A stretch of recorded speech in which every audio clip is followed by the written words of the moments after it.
Right, well, let's start with the things American. We're going to have pronunciation issues here. We've had a whole struggle over Kamala, or is it Kamala or Kamala?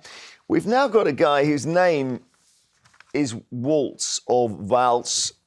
But anyway, the main thing is, this is her running mate. Since the day that I announced my candidacy, I set out to find a partner who can help build this brighter future. So, Pennsylvania, I'm here today because I found such a leader. To his former high school football players, he was coach.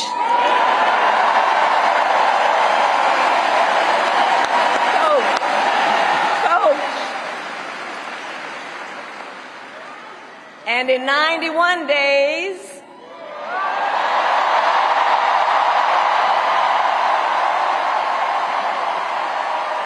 the nation will know Coach Walz by another name, Vice President of the United States. It's all very cheesy, isn't it? But what do you think, Bobby, of Tim Walz? So he seems to have a lot of real-life experience. He's been a high school teacher, geography teacher.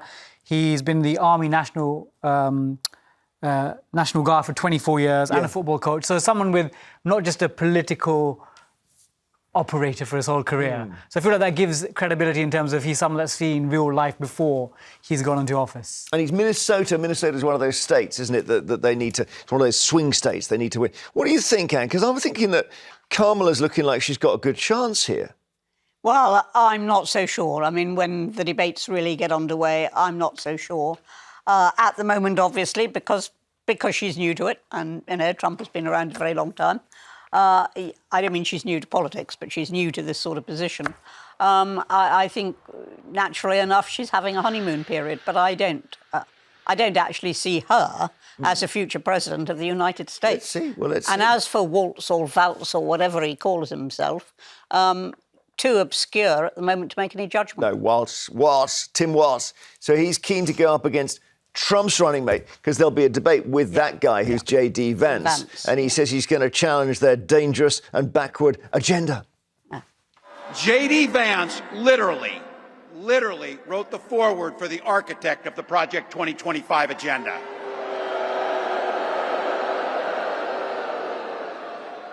Like all regular people I grew up with in the heartland, J.D. studied at Yale, had his career funded by Silicon Valley billionaires, and then wrote a bestseller trashing that community. Come on! That's not what middle America is. And I got to tell you, I can't wait to debate the guy. Yeah, might be fun, that, Bobby. I mean, I don't know whether Kamala and Donald will debate each other. I'm not sure. But with J.D. Vance, he's someone that's been hypercritical of Trump. And I've seen whisperings of Trump's team trying to see, could they replace him? Yeah, they're not happy with the choice. No. They wish they'd had a woman. He was the guy to go up against the sort of Biden-Kamala thing. They now want to, they basically want to, I think, can change they replace him with 91 They days? can, but it's really, I think he might kick up if he gets replaced. The trouble is, he's been now, this quote he said where he said that America's being run by childless cat ladies was a bad thing to say. Well, it wasn't the most diplomatic thing to say, but I'm a childless cat lady. Have you got and a I must cat? say, of course I've got a cat. He's called Aloysius.